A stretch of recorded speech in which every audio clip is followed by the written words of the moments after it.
আমাদের কারিগর জয় সাধু। উনি এখন একটা পাড়ি বানাইতেছে, দেখতেছেন, শীতল পাড়ি। হালালো জিনিসকে কাজে লাগাচ্ছে, যেটা মানুষ সচরাচর বাতিল করে আনে। 4 হাত 5 হাত পাড়ি বানাইতেছে, খুব ঠান্ডা পাড়িটা বসলে।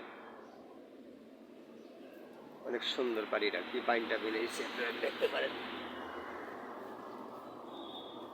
এই হাতে খুব কারিগর, দেখছেন কিভাবে টানতে হয়, পাড়িটা কিভাবে মিলাইতে হয়, খুব সূক্ষ্ম কারিগর।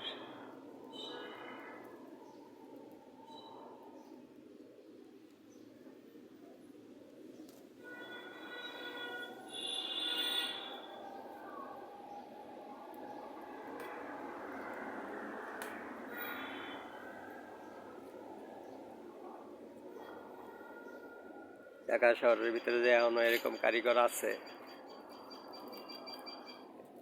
এটাই তো বাবা বড় দায়।